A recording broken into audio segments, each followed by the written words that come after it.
Welcome back. Thanks for joining us and nourishing your spirit. Your spirit is your canvas. When painting your tapestry of spirituality, where do you like to worship? Today, maybe it's under the shade of a big oak tree, or a happy little tree. Either way, we're happy to have you here with Emilie and Ash. Thank you for that, Aaron. That's our brother Aaron. He's going to be our official announcer. He did not want to miss out on this podcast, so we've made a place for him. Welcome to That's Church. My sister Emmy and I are on a mission to open our hearts and minds by attending different churches here in Utah. We're talking to the beautiful people that make their church a community. Welcome to our bonus episode on That's Church. Our last episode, we interviewed Pastor Jason Chatham from the Courageous Church in Sugar House, and it was amazing. We learned so much from him, and he had such good insight. We really enjoyed our chat. Ashlie, what really stood out to you? I think for both of us, I think we mentioned how much we loved his emphasis on oneness, on celebrating his community as a whole, and making sure that nobody feels like they can't be there at his congregation. I loved that so much. What about you? I did too. I loved the idea of oneness. I really have thought about that ever since. And I can't stop thinking about it, actually. And I've noticed in different parts of my life that it can be applicable. And actually, it's interesting he mentioned oneness, because one of the things we were actually really caught off guard when he asked us why we are doing this podcast. We really didn't expect him to ask us anything personally. However, we had an answer right away because we thought about it for so long. The only thing I wish I had said was that a huge part of why we're doing this is to create connections and to create unity and oneness. And that was the perfect opportunity to bring that up. So I bring that up now because those are the things that led us. The things we talked about with him are the things that led us to doing this podcast. But the reason that we're doing it is really for oneness. It's really for creating a community that is peaceful and connected and open to hearing and listening to others' ideas, others' faiths, others' experiences, and the knowledge that they can add and bring into our own lives, and the light they can bring to our lives. Ooh, amen. That's church. Preach. I agree completely. Yes, we've talked from the start how we want this to be a unifying experience, and we want to build bridges. And yeah, I feel like so much of what Jason had to say, like he was absolutely the perfect person to have as our first guest on our podcast, because everything he said was so open and so loving. And I just felt myself the whole time just going like, yes, yes. So yeah, it was an incredible experience. Another thing, so what we're probably going to do the most in these bonus episodes is talk about our own experiences visiting their place of worship. So I don't know if I think we did mention in the podcast with Jason that we actually had the opportunity to visit and attend one of his services, which was incredible. And we talk a little bit about it there. But in this segment, in this bonus episode, we will talk more about the whole experience. I know in the last episode, we talked about how amazing Jason was and like the feelings there, but we also want to dive into the building and all of the senses of from walking in and seeing the beautiful, it had the prettiest like wood ceiling, and it just felt very warm and inviting. And so I want this episode and these bonus episodes in general to be very much about the whole body experience with going and visiting these places of worship. So yes, do you have some feelings, Emmy? Like, what was your initial feelings when you like walked into that building?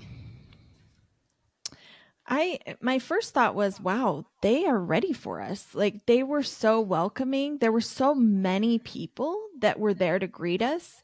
I felt like a celebrity. And I honestly, even to this day, I don't know if he had told like his whole congregation, be on the lookout. These people are visiting. We want them to feel welcome. Or if that's the way they are every time, because I've attended twice and both times I felt that same way. So, the second time I visited, they were celebrating their 4th anniversary.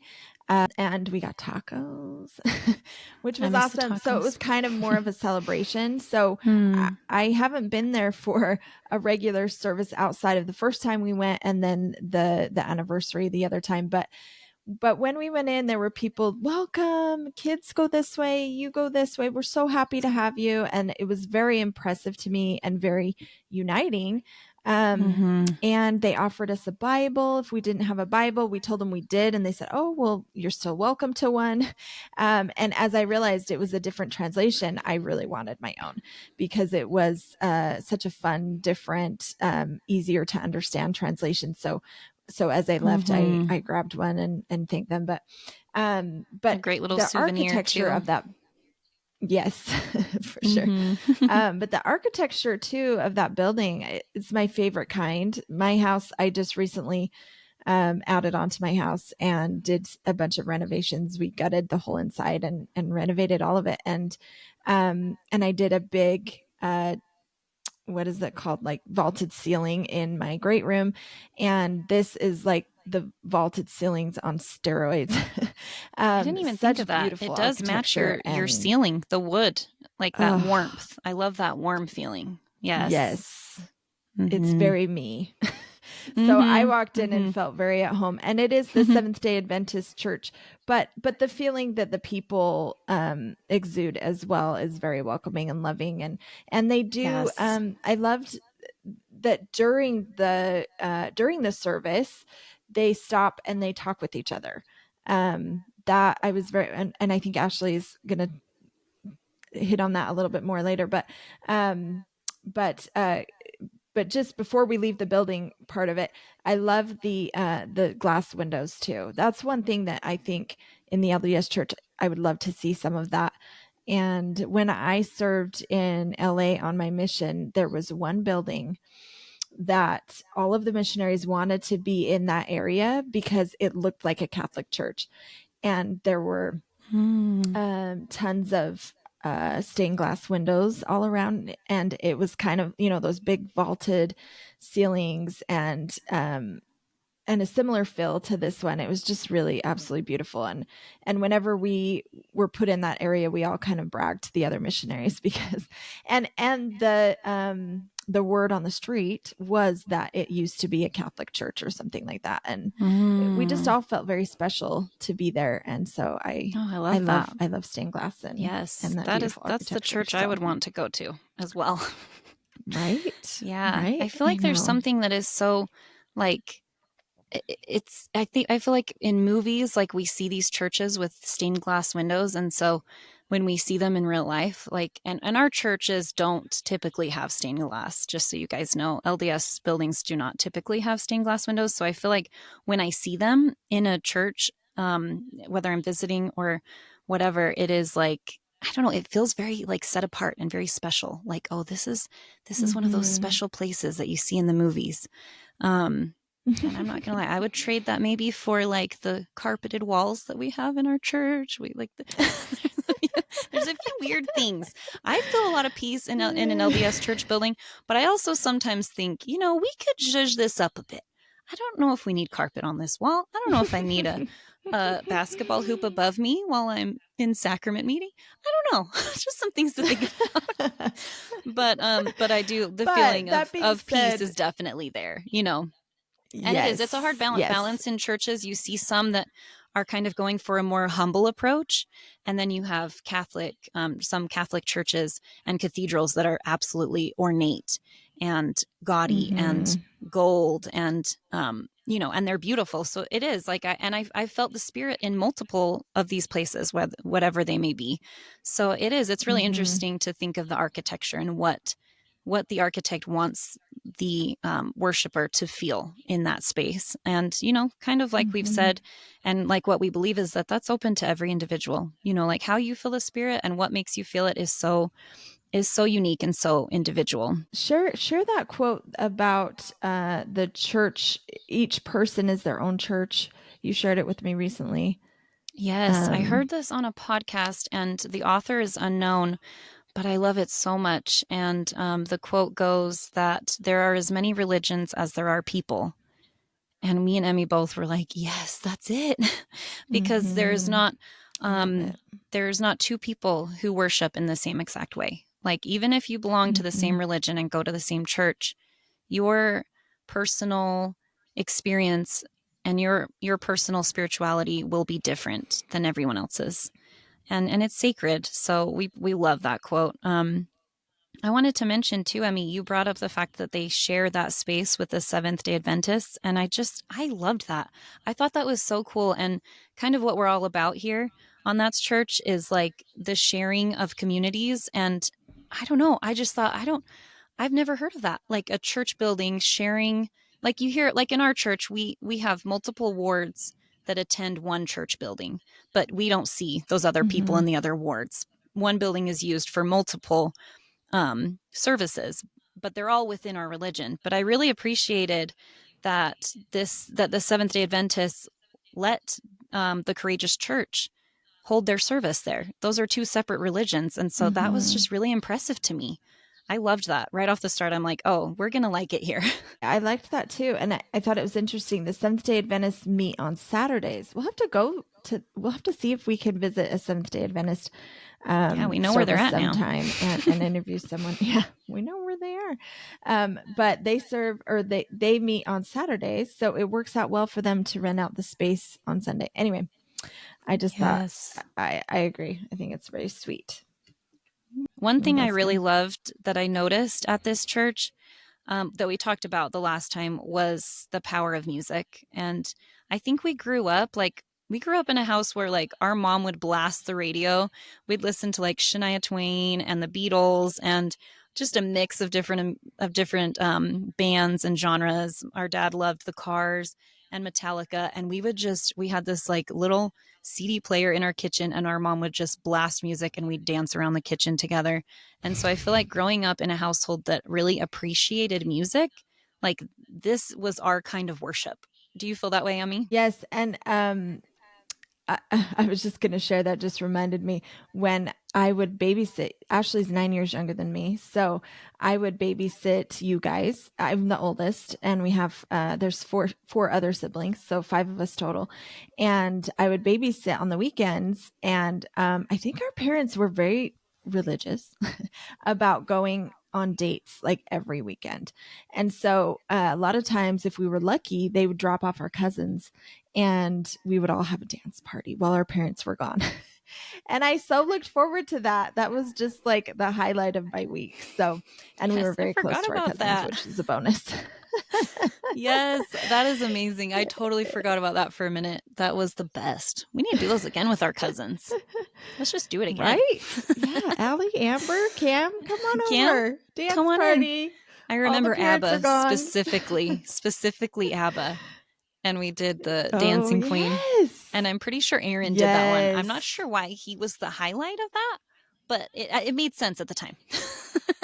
Oh, yeah, we did videos too. I was just talking about the dance parties, but then camcorders came around, or we got one or something, and then we started videoing our Where's the footage? Where is it? We'll post it if we can find it. I think they're pretty embarrassing. I love it. No, they're great. They're great. Anyway, but yeah, we love music, and my husband came with us. So the first time we went, it was me and Ashlie and my husband Todd and my son, which goes to, or he plays football with Jason's son. And I think my husband and my son are a little bit more serious, and I think they enjoyed it. They enjoyed the music, but they just kind of sat there. Maybe they swayed a little bit during it. We kind of made the mistake of sitting right in the very front, and so we didn't know what to do exactly. Like, I remember looking around and going, okay, we need to follow these people and know kind of what is expected of us, but we didn't really know, so we kind of did our own thing for a while. And Ash and I just really got into it. Like, we were like, hallelujah, yeah, Praise Jesus. and We're full send. And I think my husband and my son are definitely more serious than we are, but we definitely got into it. And then I don't know why we're always on the same emotional level, Ashlie, but there was it suddenly the music just became really hit home for me. And they play quite a bit. I was actually really impressed and surprised at how many songs they played and stayed on their feet. The whole congregation would stay on their feet while they were playing and performing, basically. And Jason's performing on the guitar. His daughter's singing. She's probably, I think she's like 14, 15. Amazing. And another young girl that was absolutely incredible. And I mentioned a little bit in the last episode, a lady was like rocking it out.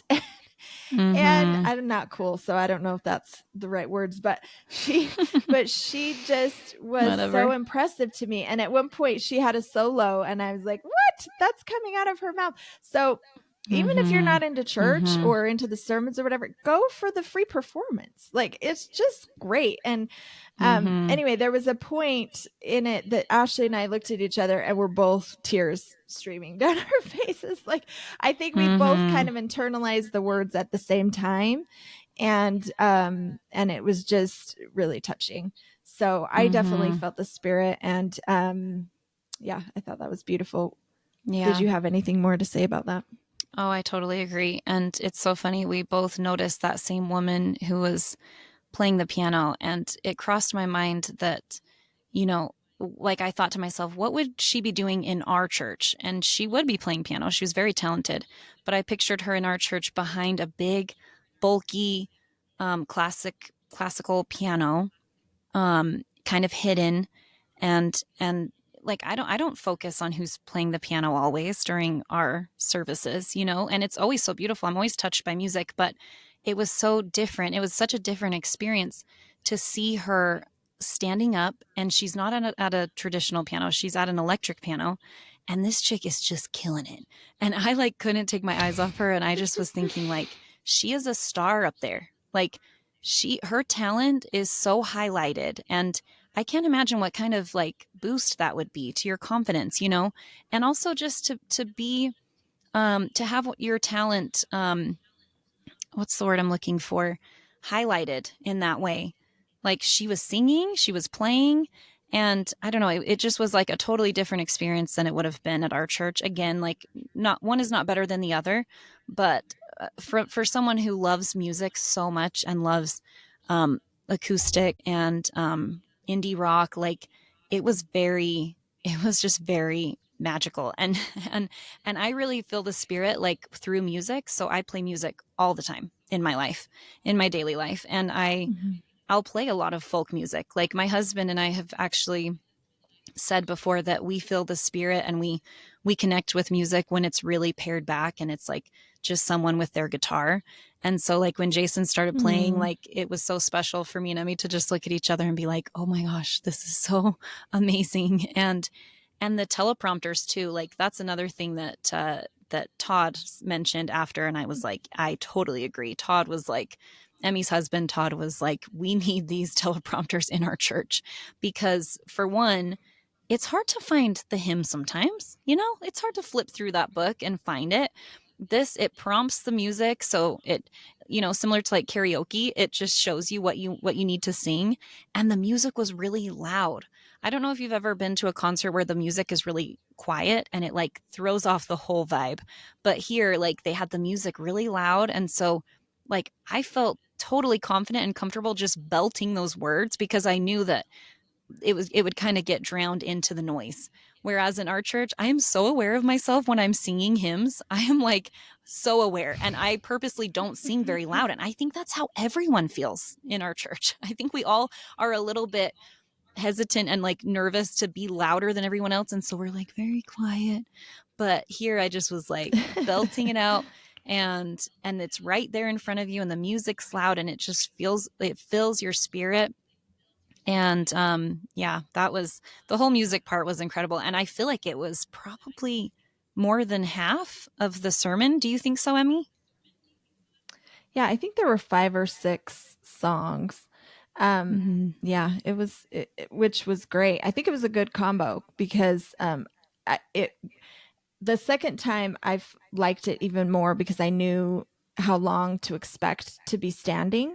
The first time I didn't expect to be standing that long, so I was like, oh, we're not done.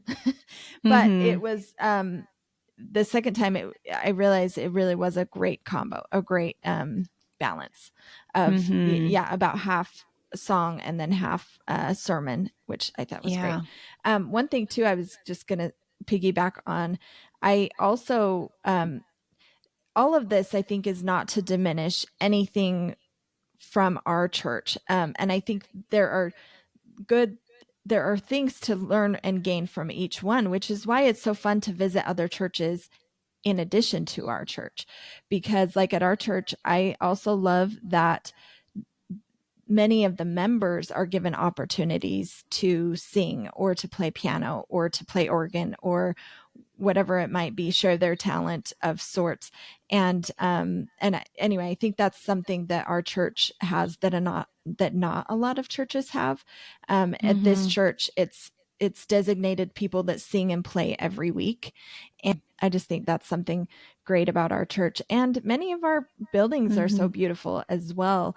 Our building, sorry, we're going back a bit, but I just wanted to mention the building that we are in right now is like a super old building. It was built, I can't even remember the details, but it was built a really long time ago. So the podium is turned and everyone thinks it's pretty special, but it's just a little bit different. And we have big windows in our chapel that are really beautiful and let a lot of beautiful natural light in.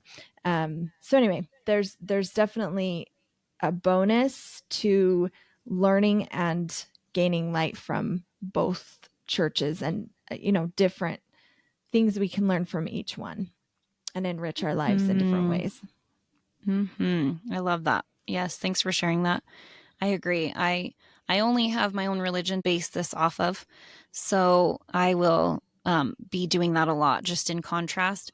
But yeah, no, we're not here to tell anyone what religion is better or what religion is worse. Like, that is not what we're here to do. We're here to just celebrate all religions and all spiritual communities. Yeah. And so, yeah, thanks for sharing that. I agree. I love that our church has callings, and I love that people can accept those callings or turn them down if they're not at a place in their life where they can handle a calling.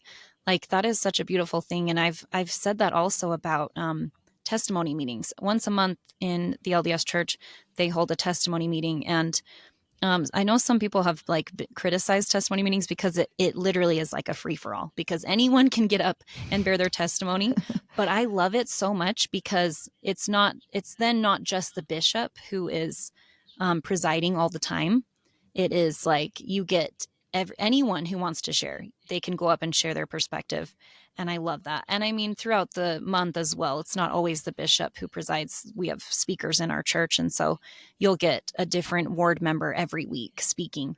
But on testimony meeting, it's open to everyone. And I've always loved that about our church. I love that it's not just one designated preacher or pastor. I like that it's opened up to the whole public, to anyone. Even children can go up and bear their testimony. So going back, we'll kind of just bounce around on here because our ideas are just coming organically. So we'll just share as we go. But you brought up Emmy and how he came with us.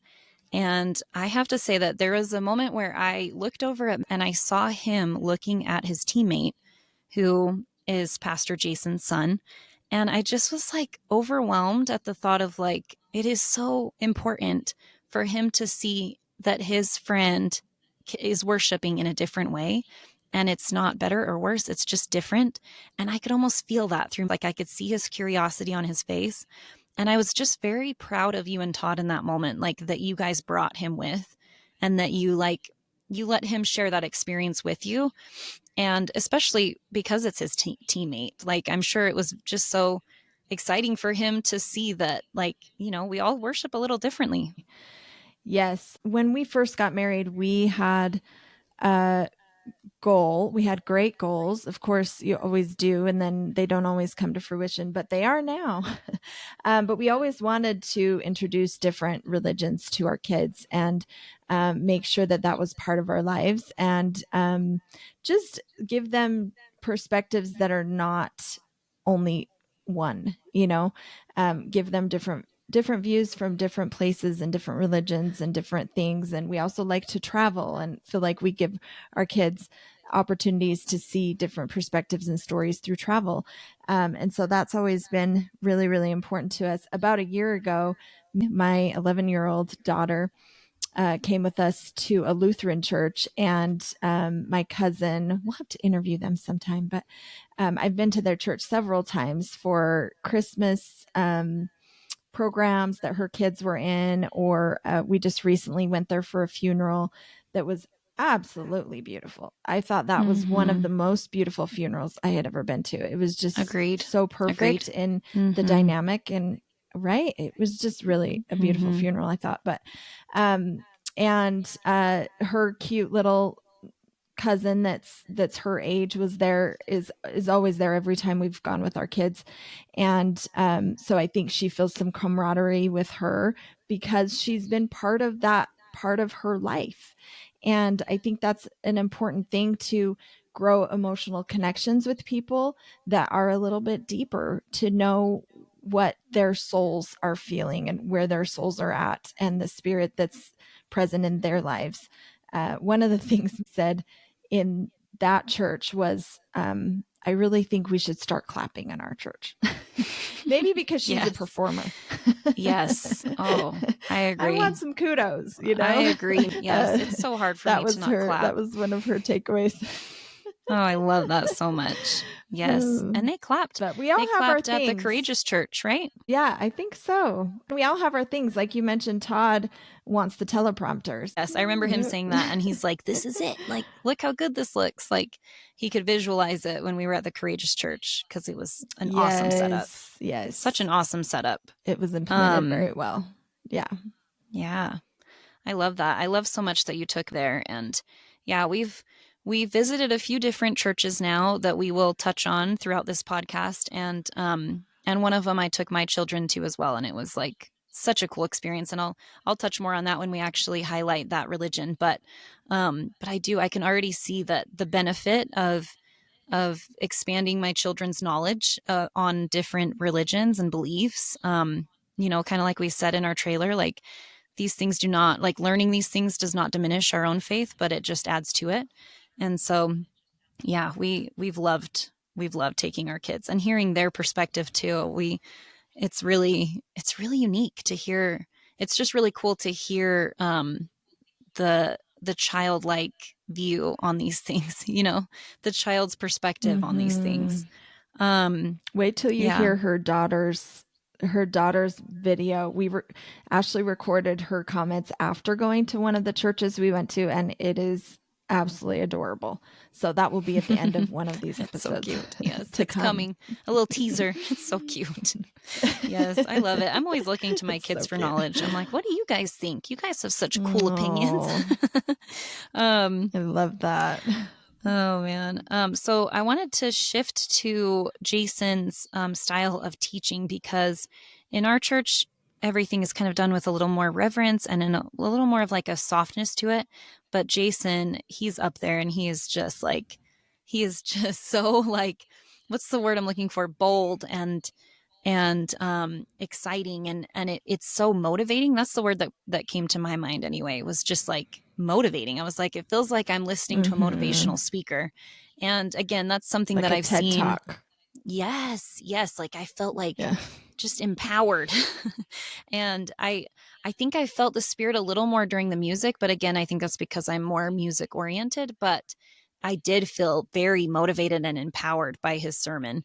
And something I really loved was that he referenced quite a bit about like the secular world.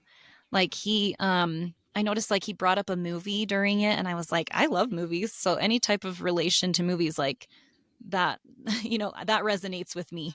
And so I loved that. And then I also, he mentioned that when he was sort of blessing the congregation, he mentioned that a few of them were in the midst of financial struggles. And I don't know why that part really stood out to me. Maybe it's just because I feel like you don't hear that very much, like in our church. And I feel like we talk a lot about spiritual struggles we might be having or family struggles. And maybe it's because like in our church, maybe people have this idea of like, oh, we're not supposed to talk about those kind of struggles. But I don't know. Maybe I'm wrong on that. But it was refreshing to hear him say that and to know that like he's so aware of his congregation and what their needs are. And he's blessing those specific needs. It just felt, I don't know, it felt very special to me. What are your thoughts on that, Em? I have to admit, when he said it, I thought, oh, who? No, maybe but that's why we don't share it in our church. Who is it? No one wants to know who's struggling. No one wants anyone to know that they're struggling. That is a great point, though. That's probably it. That's probably part of it. But I think I liked the point of it. I thought that it felt very connecting and very like we're in this together as a congregation and we're a family.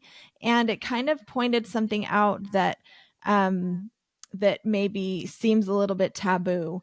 And I actually just recently listened to a podcast by Patrick Mason, and he talks a little bit about the fact that in our church, a lot of times we create kind of this tabooness about talking about certain things.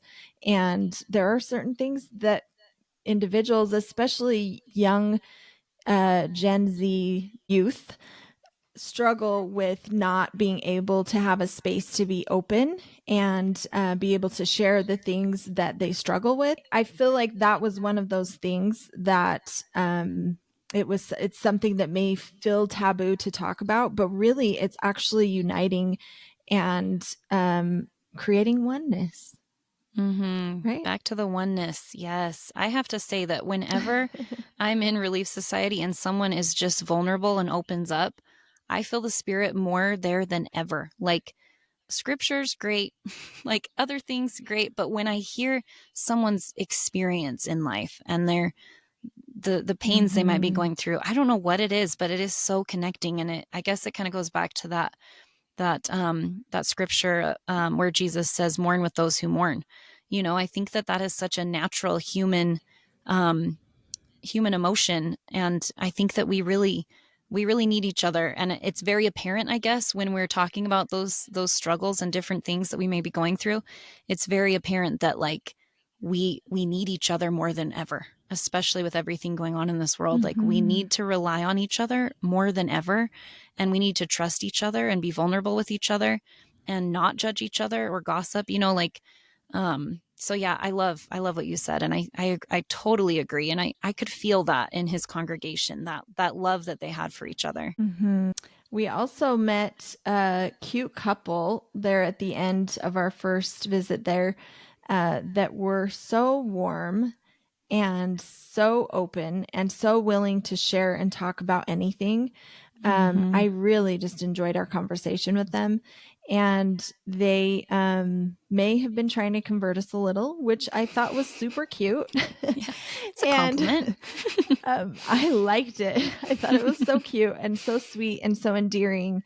And they talked about, we asked them some questions that we had that were just very technical questions of like tell us about baptism within your church and tell us about this and that. And I think the wife had come from Catholicism. I don't want to mention their names in case they don't want to be, but she had come from Catholicism, and the husband, I'm not sure, but she had a really, really interesting background, kind of jumping around to churches, trying to find the one that fit her needs. And she landed at the Courageous Church, and they both were very happy to be there and had a goal of, strengthening the congregation and building their congregation. And it was all just very endearing to me. We actually may interview them. We mentioned the podcast to them and they're like, we would love to be interviewed. So Yes, maybe we have someday their we'll come back contact around to the information. courageous. Yes, we've texted them since, actually. They're our friends now. We are very That's the close thing with with them. all of this. Yep. That's the thing with all of this. Visiting other churches, I have absolutely loved meeting other people from different dynamics of life, that just have totally different things to say than the inner circle that I have always had. And I feel like I have really gained some strong, close relationships that way. And I love it. I love just expanding my reach and learning things that I just would not have otherwise, sitting on my couch and going to the same word every week, which I still Yes. plan to do, of course, but reaching out to different communities has really already strengthened me as a person, and I think strengthened our family as well. I love it. I love that so much. I just wanted to say before we end, how warm that congregation was. I know Emmy just mentioned that wonderful couple that we got to talk to, and I totally agree, Emmy. I think like connecting with real people, you can read about different religions and study them, but you really don't fully know until you immerse yourself in it. And I know that we've only had a little taste, a little sampling of each religion by going, but even just by attending one service, you can get a very broad view of what it would be like to be in that congregation, which has just been so cool. It's just been so cool to experience all these different religions already. So, and we're really excited to share more with you guys.